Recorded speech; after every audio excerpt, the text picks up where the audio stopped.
All right, we're here on another episode of Around the County with Supervisor Jim Desmond. I'm Miles Himmel, Communications Director for District 5. And, we've been talking about businesses reopening. One of the big ones has been youth sports. And you may have seen some stories this week, which we'll talk about here in a second, about a lot of teams going to Arizona and other states to go play their games because California won't let them. So we wanted to welcome on here today Michael Duggan, Director of Soccer Operations. Not as much to talk about soccer, but more just trying to get your kids back to play. So Michael, let's start there first, if you don't mind. What's going on? What have the last 6 months been like for you and your team?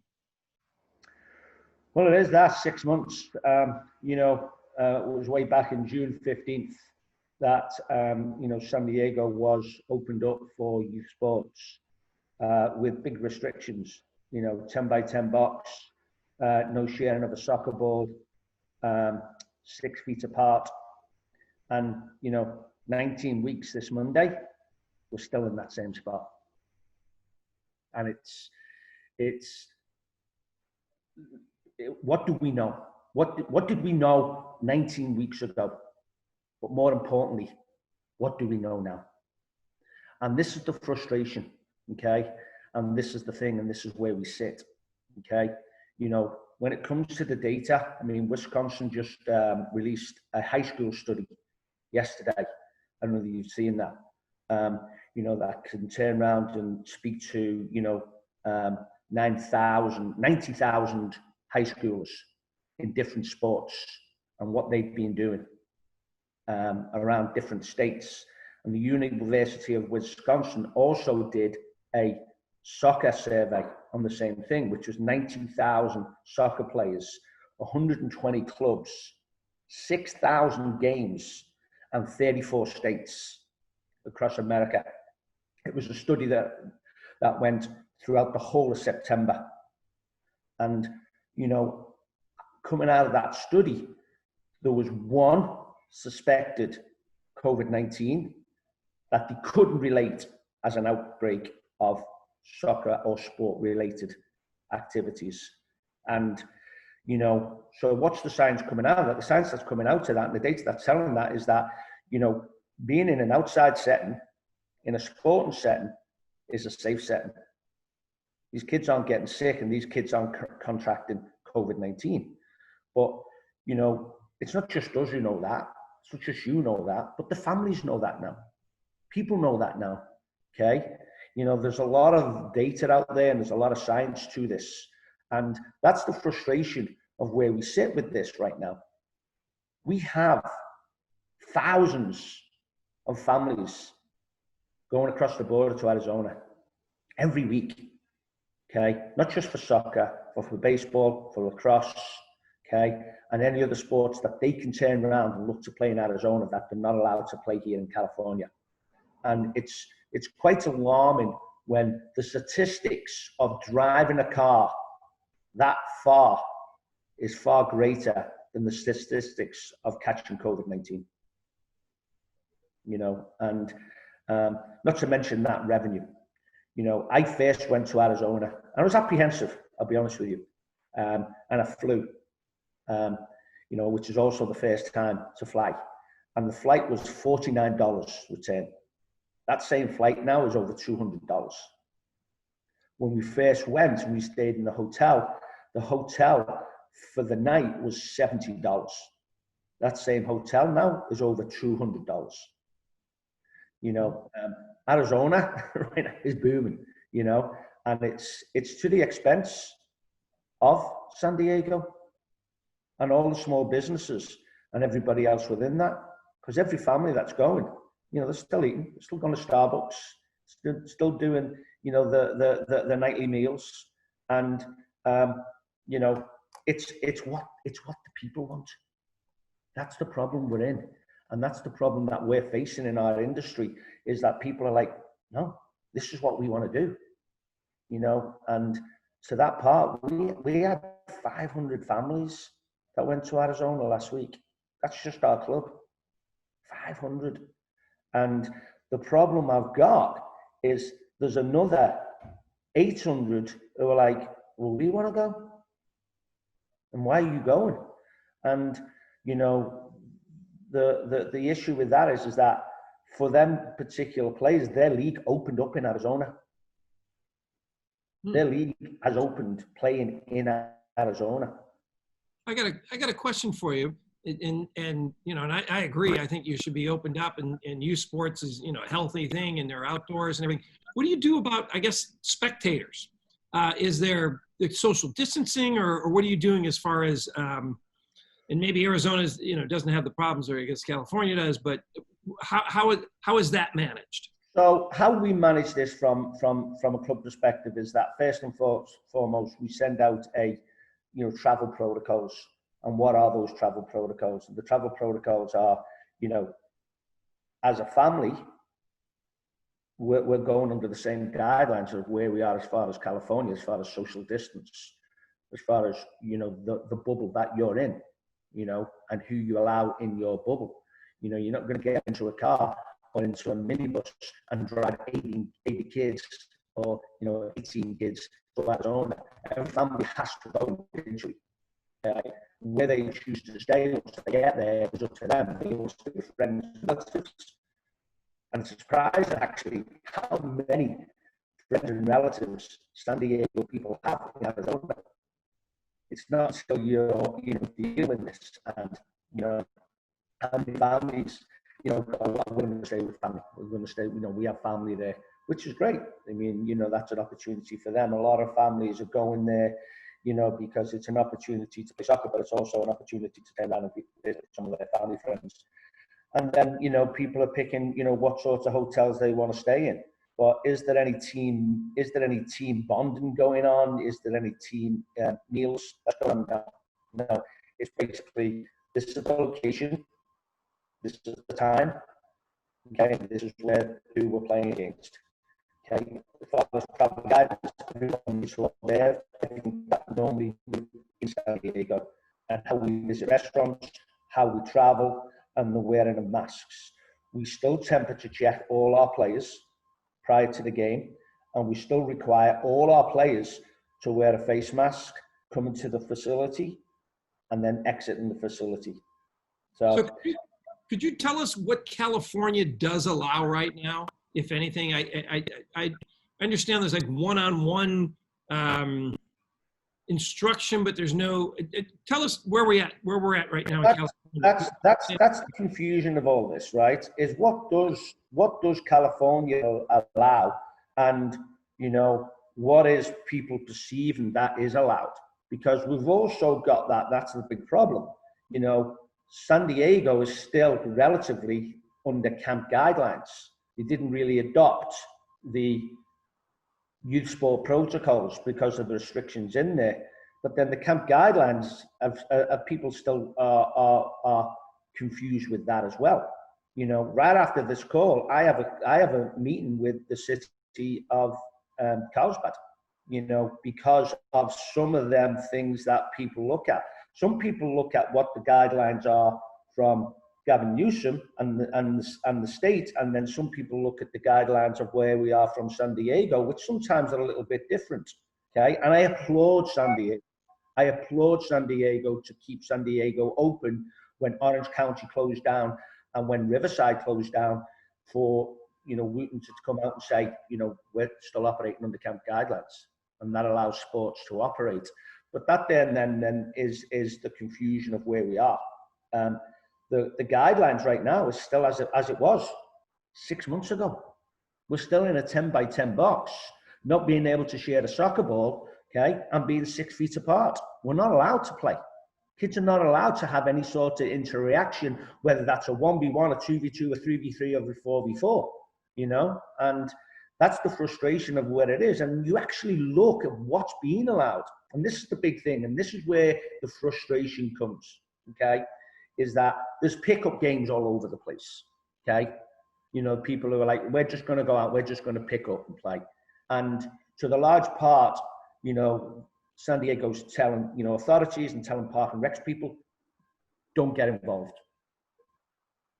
Don't initiate anything. Yep. Don't cause any friction, okay? So these pickup games, they're going on. They're happening all over, whether it's soccer, baseball, basketball.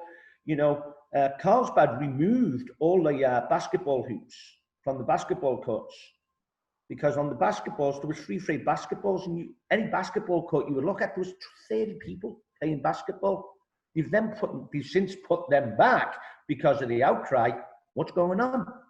Everyone's playing pickup basketball, And then the biggest thing that's just happened, which is ludicrous right now, is that, oh, by the way, the parks can open up. And we can open up the parks, and, all the kids now are in the parks. And you've got 30 and 40 kids and families in the parks. There's no social distance. There's no masks, and they're doing what they're doing. There's no one policing it. There's no one coming out and going, hey, you can't do that, or closing the parks down and anything. I'm not opposed to that, because I think it's a healthy thing. The kids need to have interaction. Okay, the kids need to be together. But if you think about this, Gavin Newsom says that you need to be in a stable cohort. And if you're playing soccer, you can't play anything else. You can't decide that, on a Monday and Tuesday, you got a soccer, and then a Wednesday and Thursday, you may go to softball, or a Friday, you may go to lacrosse. You can't do that. You have to be in a stable cohort. You have to turn around and pick what you are, what you do. But at the same time, our kids are in school. Yeah. So Carlsbad have just announced that our kids are going back to school in November. Good. And it's saying in the rules of that is that they need to be 3 foot apart when possible, in an indoor setting with a mask. But then our city's saying, oh, no. When it comes to soccer, an outdoor setting, you've got to be at least 6 feet apart. Okay, and you can't turn around and be having any interaction, and everyone needs to be temperature checked coming in. Okay, everyone needs to wear masks, and you've got to be in a 10 by 10 box. And that's the frustration of people are walking around and watching pickup games here and pickup games there, and kids playing in parks here. Now kids are going back to school, and that's 3 feet. Yeah, we've got to be 6 feet in an outside setting, and that's the frustration. There's no empathy to that, and there's no consistency in that, and that's where families are saying to us, "We've had enough of this. Can't do it. We need to play." That's been Well, and that's been the frustration factor. For a lot of people, we just talked to somebody yesterday. It's like you go to a grocery store. In a grocery store, people are passing you in the aisles. You maybe they're wearing masks, but it's crazy that you can have that many people indoor in the grocery store touching the food and squeezing it, putting it back, whatever.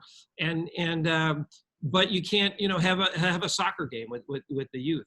Miles, did you have something? Well, I wanted to dive back in. I just think this fascinating story about how many people are going to Arizona. First of all, the Union Tribune Mark Ziegler did a good story on this, and talked about how it's a $19 billion industry, youth sports. I mean, so this is, and it's not just about the money, Michael, like you talk about the camaraderie when you go on the road and you play and all these things that are come with, especially at this age group. It talked about, in Del Mar, the money. And then, it talks about, like you were saying, those hotel rooms that now in Arizona are $200, $300 a night. And, like you said, Michael, when they come here, whether it's to Del Mar for Surf Cup or wherever it is in Carlsbad, they're eating at the restaurants, they're at the hotel rooms. There's a lot of money that goes involved with them. I know you touched on it, Michael, but I mean, are you guys, is your team or the people you're talking to, I mean, are you just setting up tournaments in Arizona right now in the near future? So we're going to be traveling to Arizona next weekend. And right now, there's no rooms. There's a huge lacrosse tournament going on in Arizona.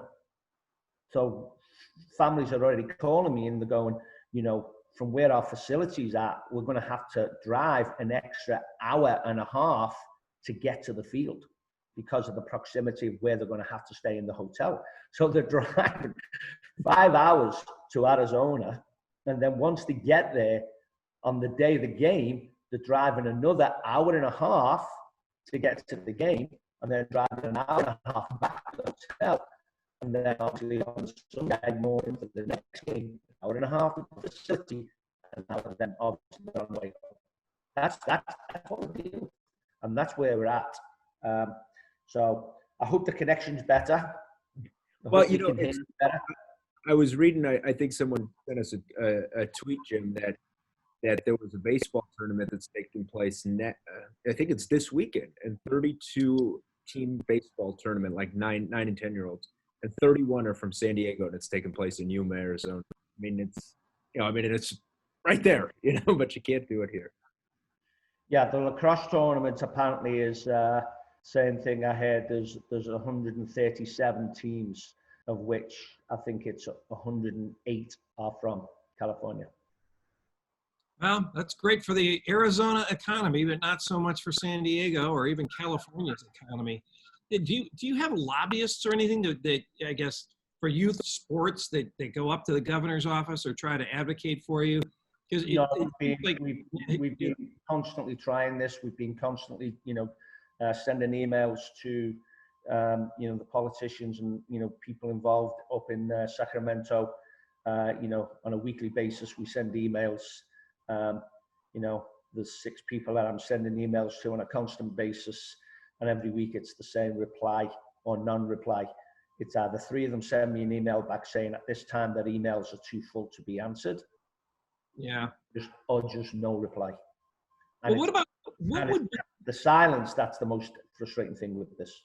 What would be a plan to start to open youth sports? So if you were to, and I don't know, maybe you don't know this, but if you were to phase it in, like over 3 phases, to say, okay, I want to start youth sports open. First we're going to have games with maybe, I don't know, no spectators, or games with only 25% spectators, and then the next phase. I'm glad you asked that. I put together a 15-page PowerPoint presentation, okay? And that was sent up to Sacramento, okay? And, that 15-page PowerPoint presentation had data in there about what we're talking about, transmission on fields, to, research of, how sports are different, okay? And how soccer is determined more of a less contact sport than say let's say football. Where right now we're all thrown in the same bucket, we're all thrown in the same parcel, which is not a surprise, right?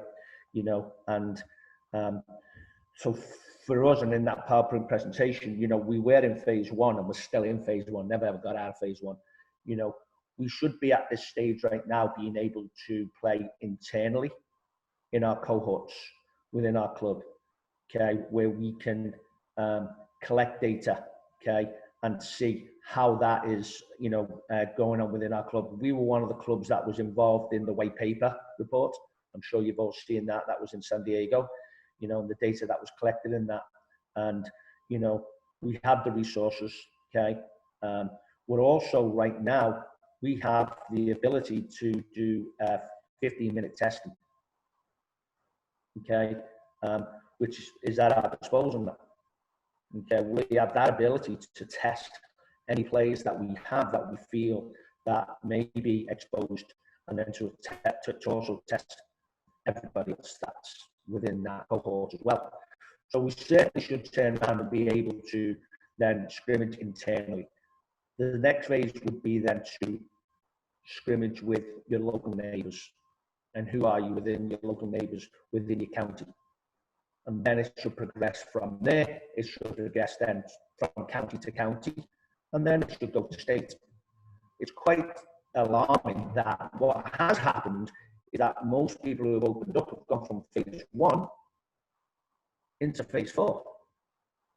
And they haven't really progressed through them stages, which would be which would be the better way to turn around and do this. But if we go back, Jim, now to what do we know? And what is it we know? And what do we know of what's coming on and going on here with thousands and thousands of games? We're not talking now, 100 or 200 games. Throughout the whole state when it comes to baseball, lacrosse, softball, soccer, football, there's thousands and thousands of games that are going on, and the data comes back to, has there been a community outbreak within sports, within that sporting time on the field? There hasn't been. There still hasn't been. So do Do I feel that, you know, the problem would be problematic when it comes to the parents and how you handle that? Yeah, that's important. I think every parent that's coming into an environment needs to be temperature checks like everybody else. I think the parents on the sidelines need to be separated, you know, 6 feet apart, okay? And we have the ability to do that. We have the ability to turn around and create them zones for each families to come in. There is an app where a family member can come in and basically book their place where they're going to be on the field prior to the even coming. You know, there's a lot of innovative stuff that people have done here. So as a family, you know, Miles, you know, you're going to watch your daughter play or your son play, you know, there's 28 sections and you go, okay, you book, you know, section 15. And when you show up, that section's there, you know, you can have it limited from 1 family member to 6 family members, how you are within the stages of where you are. I think the first thing, you would have 1 family member, and as you go through the stages, you allow that, you know. So all you're doing is pre-booking your ticket. You have to pay for it, but it shows that that's where you are. You know, these are the things, and there's been some fantastic innovative things that have come out of this, and, you know, how we can turn around and, you know, open youth sports, and how we can mitigate, you know, the fan aspect, because that's the biggest thing and the most frustrating thing within this, of why does youth sports sit in the same space as theme parks? Why does youth sports sit in the same space as live concerts? Because that's where we are, you know. Why are hotels still not allowed to open up for business for meetings, you know? Yep, it's crazy. It's crazy where we are. You want to wrap us up, Miles, here? Yeah, Michael, the last question for you, and I know you've got to go, is the importance of youth sports. Let's take the game aspect out of it. You've been a coach for a while now, and, you know, for someone listening that goes, hey, we got to protect the kids. This is just a game, Michael. Who cares? We can do this later. Talk about the importance and why it's so important to get these kids back playing. Well, it's the biggest thing, isn't it? It's mental health.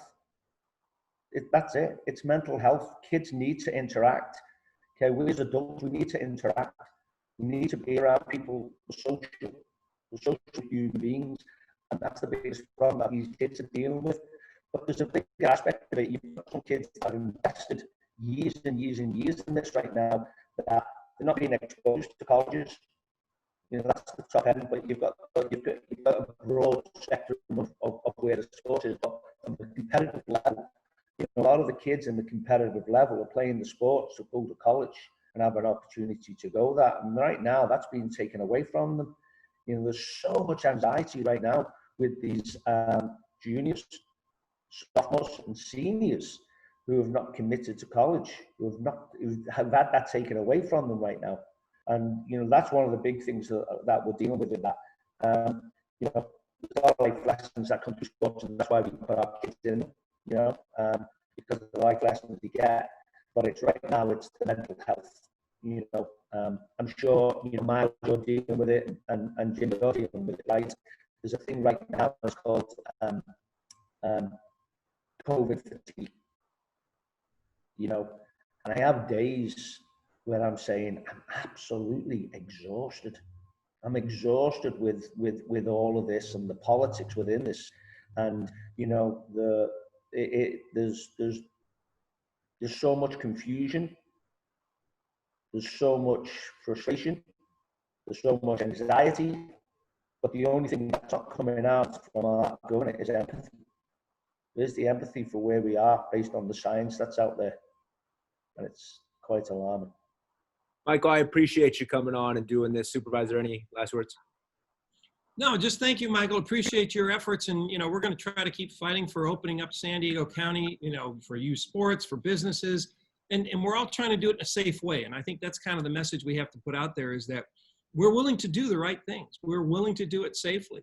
And if things, you know, we'll fix whatever needs to be fixed. But I think, you know, as your chart shows there, you've got, you know, 47 states or something like that are all opened up, and you've got 3 that aren't. So I think it's a worthy cause, and we're going to keep fighting for you, and appreciate your efforts. And sorry about your frustration. We'll hopefully get through this. Thank you. Appreciate it.